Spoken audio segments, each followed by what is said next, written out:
My father set down his fork before dinner was even half over. That was the first sign. He only stopped eating mid-meal when he had something to say that he'd already decided you weren't allowed to argue with. He folded his hands on the table, looked at me, and said, "We moved the wedding money to your sister's account." The table went quiet. Not the uncomfortable kind of quiet. The kind where everyone except you already knows what was said and has already made their peace with it. "She has more expenses," he added, "a bigger guest list. It made more sense." My mother was already nodding. The way she nodded at everything my father said, when she'd long since given up, forming her own opinions about things. My sister had the decency to look briefly at her wine glass instead of directly at me, but the smile at the edge of her mouth was unmistakable. I didn't cry. I'm past the age of crying at dinner tables over things I can't control. I just looked at Cade. He was still holding his water glass. He set it down carefully, the way he did everything, without hurry, without performance. Then he looked at my father and said, very quietly, "Would this be a good time to tell you what I actually do for a living?" My sister's smile didn't just fade, it stopped like a door shutting. "I should tell you something about the house I grew up in, because nothing that happened at that dinner table makes sense without it. My parents weren't cruel people, not in the way people think of when they use that word. They were the kind of parents who loved selectively, not maliciously, just naturally, the way water finds the lowest path. My sister was the path. Bright, social, easy to celebrate. She won things in school. She made friends effortlessly. She called home every Sunday without being asked. She moved through our parents' world like she'd been designed for it, and maybe she had. I was the quieter one. I read too much. I asked too many questions. I eventually became a paralegal at a small civil firm downtown, and I was good at it. But it wasn't the kind of good that comes with trophies or announcements, so it mostly went unnoticed at family dinners. My grandmother noticed, though. She always did. She lived 20 minutes away in the same house she'd lived in for 38 years. The one she and my grandfather had bought the year before my father was born.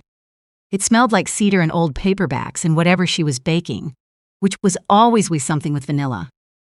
She had a garden in the back that she tended with the same unhurried persistence she brought to everything she loved.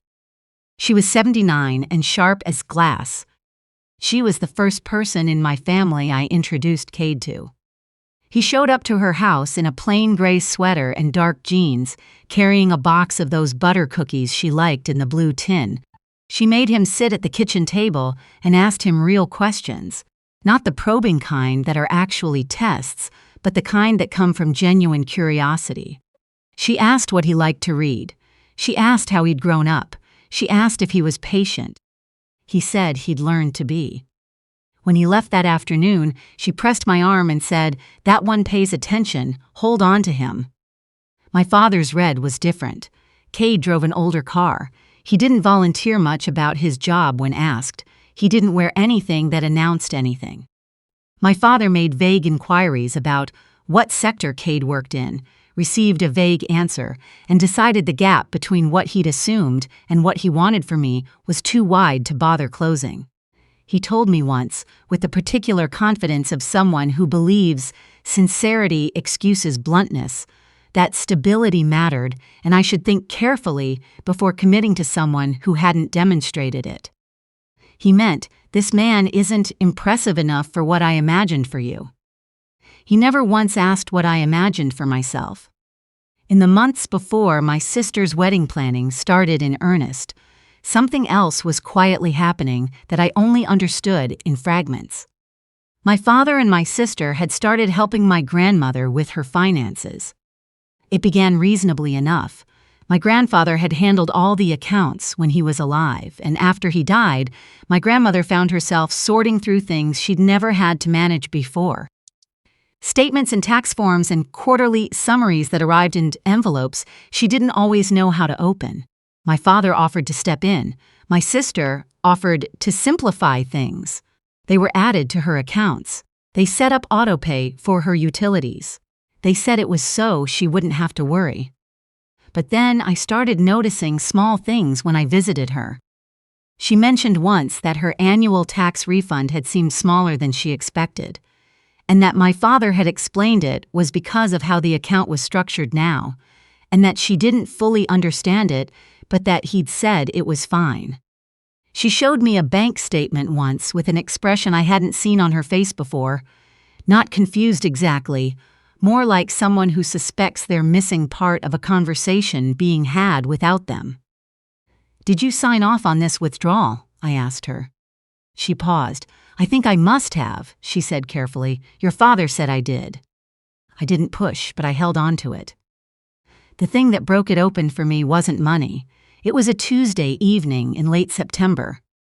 My sister's engagement celebration dinner was being held at a restaurant across town. My grandmother had been invited, or we all assumed she had. She'd mentioned it to me the week before. She'd said she was looking forward to it. She'd already decided what she was going to wear. I arrived late, coming straight from work, and walked into a room already full of people who'd been there for over an hour. I scanned every corner twice. She wasn't there. I thought maybe she'd gotten tired and left early. I texted her. No response, I called. No answer. I made my apologies and drove to her house. She was sitting in the front room in her good coat, the navy one with the pearl buttons she saved for occasions. Her handbag was in her lap, precisely as she would have carried it out the door.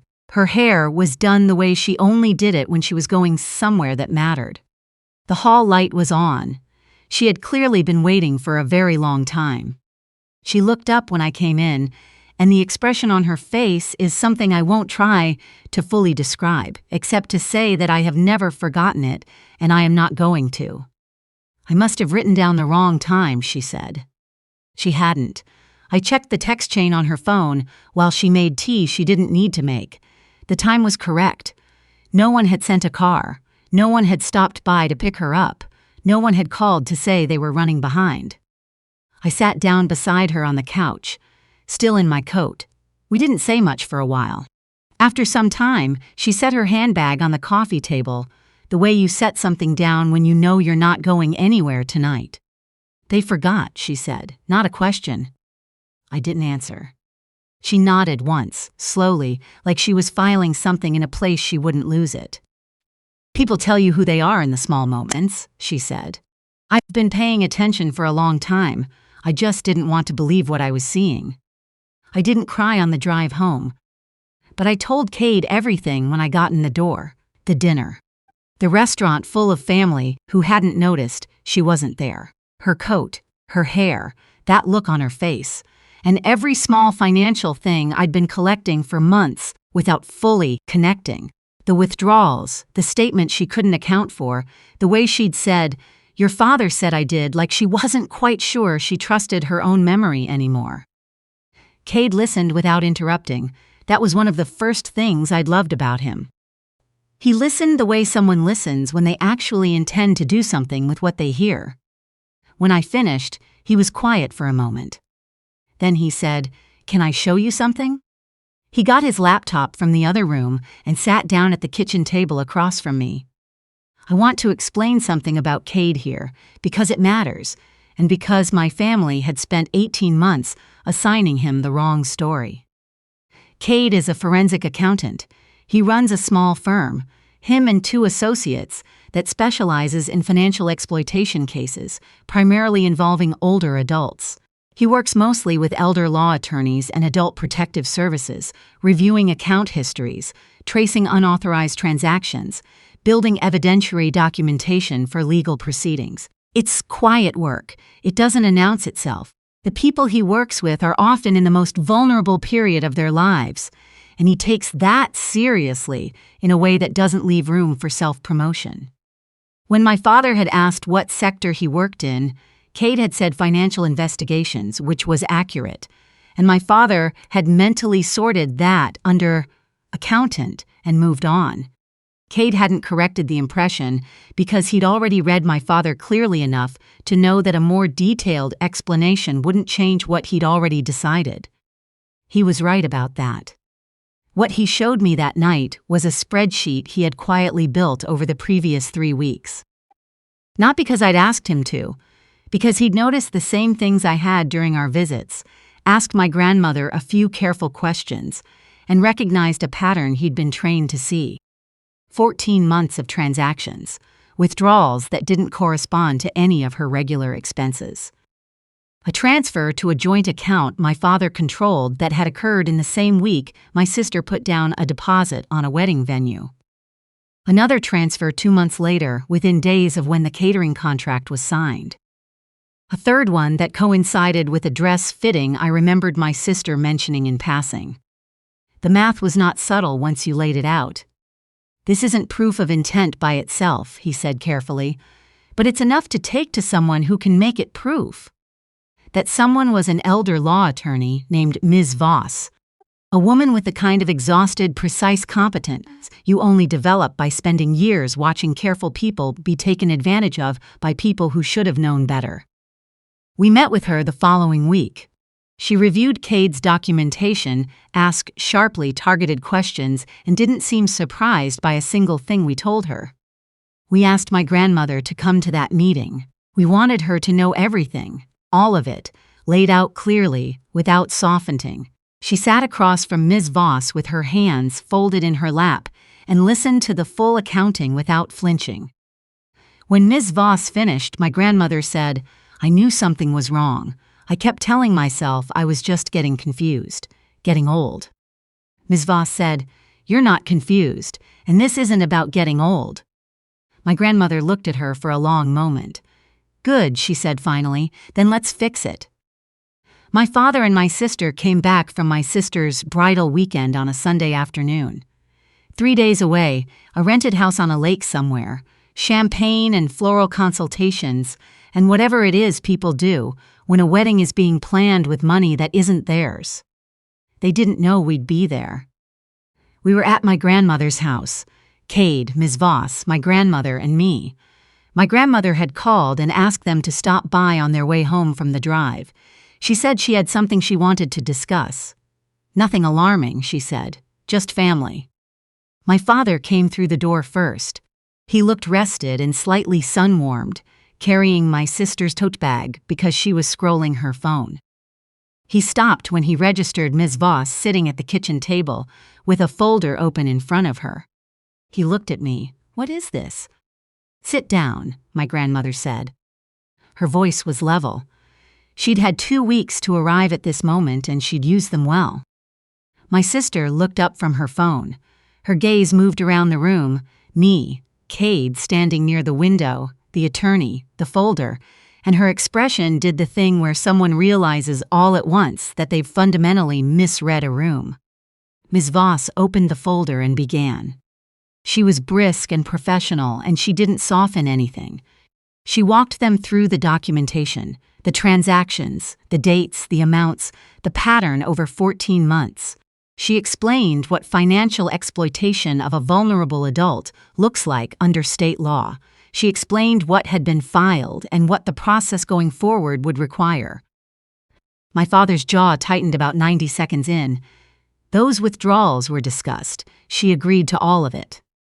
She agreed to having her accounts managed, Ms. Voss said, without looking up from the folder. She did not agree to specific transfers totaling over $22,000 being directed toward your daughter's wedding expenses. The court will find that distinction meaningful. $22,000, Cade said from across the room. He said it quietly, no particular emphasis. He didn't need any. My sister turned toward him. There was a familiar edge in her voice, the one she used when she was about to dismiss someone she'd already decided didn't count.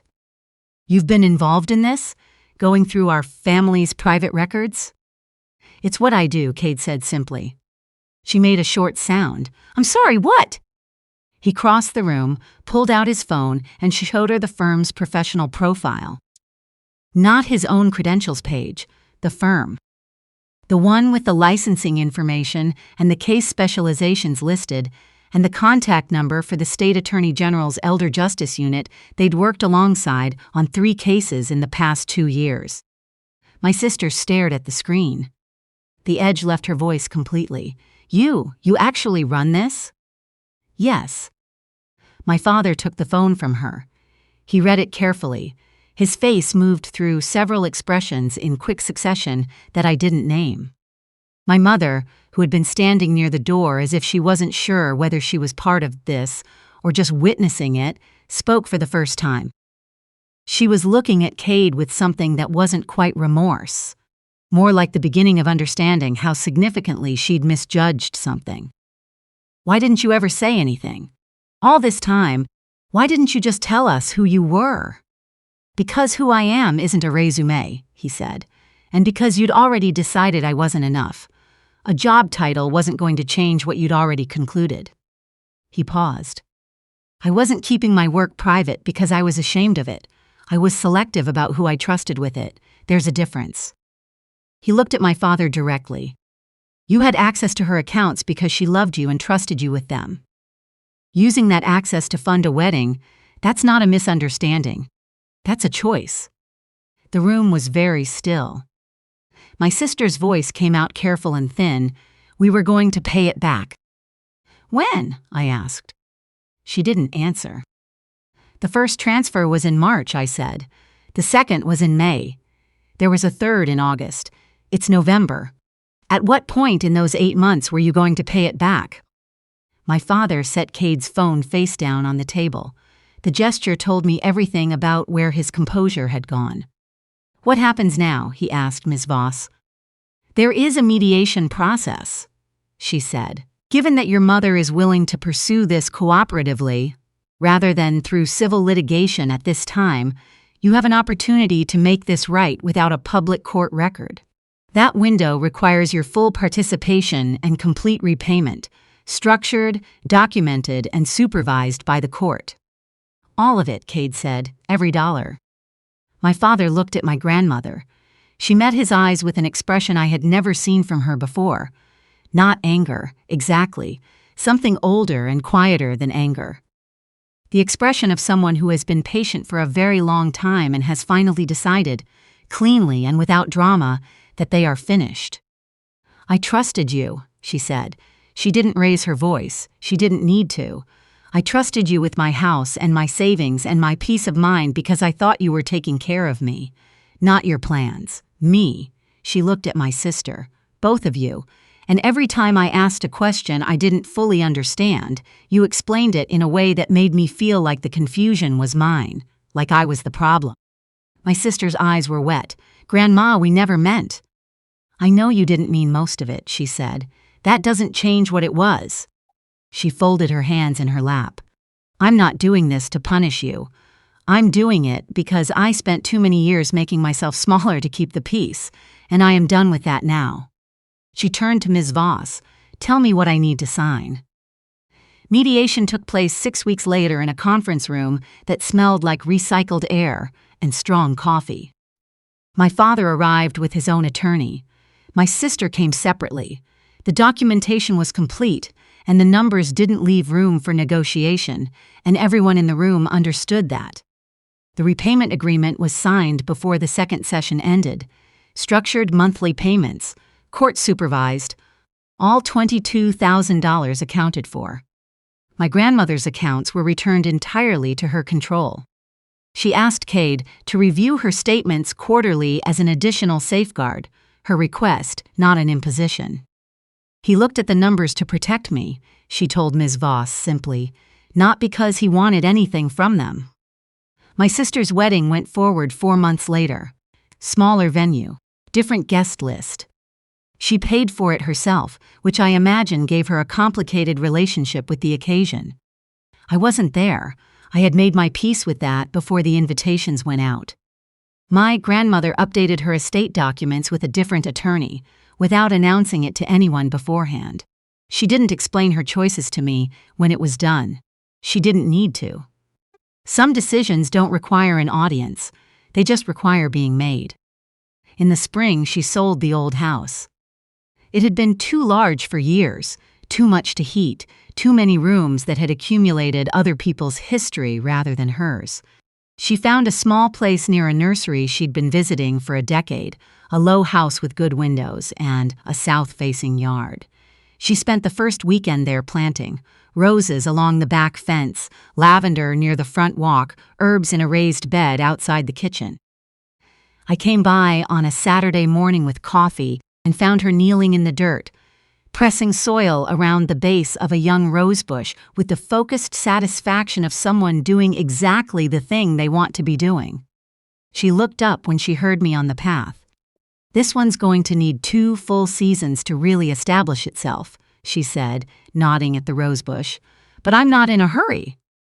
I sat on the front step and watched her work for a while.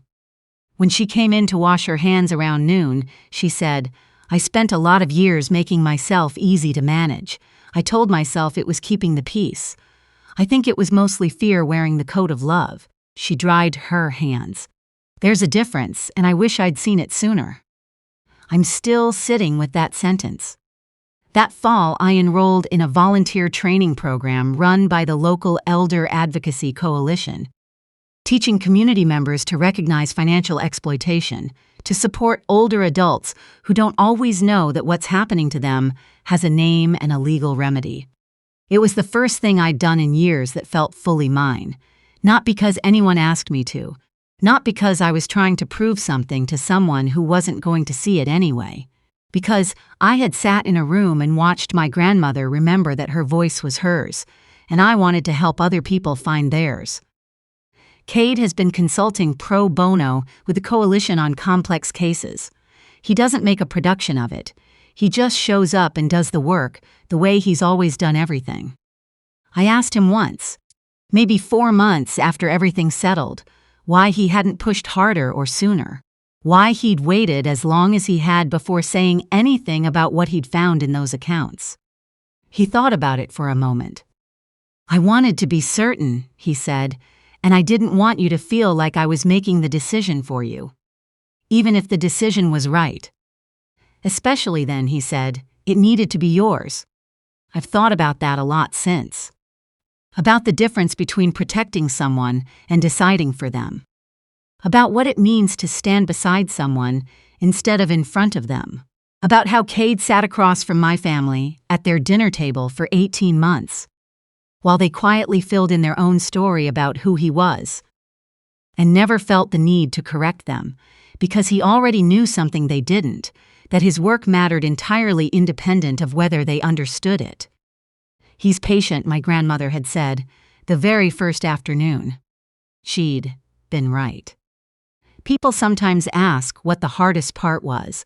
They assume it was the confrontation, or the mediation sessions, or the months of silence from a family that rearranged itself around what had happened. But that's not it. The hardest part was the evening I pulled up to my grandmother's house and found her sitting in her good coat. Because in that moment, I understood something I hadn't let myself understand before. That the people who love us most selectively are sometimes the people with the most access to the people we love. And that access, without accountability, isn't care. It's just control with better manners. She was sitting in that chair, still trying to make excuses for them. That's what stayed with me. Not that they had failed her, but that her first instinct, even then, was still to protect them from the knowledge that they had. She'd spent years making herself smaller to keep the peace, she told me later. So had I. Neither of us is doing that anymore. If you've ever had to protect someone you love from the people who were supposed to love them too, I need you to hear this. Protecting them isn't giving up on family. Sometimes it's the only way to take family seriously. And if no one has told you recently, you are allowed to stop waiting in the chair. You are allowed to update the documents and find the right attorney and move somewhere with good windows and a south-facing yard where you can plant whatever you want and take as many seasons as it needs. My grandmother is probably in her garden right now. Her rosebush is in its 2nd year. She told me in March it was finally taking hold. She said it like she'd never doubted it would.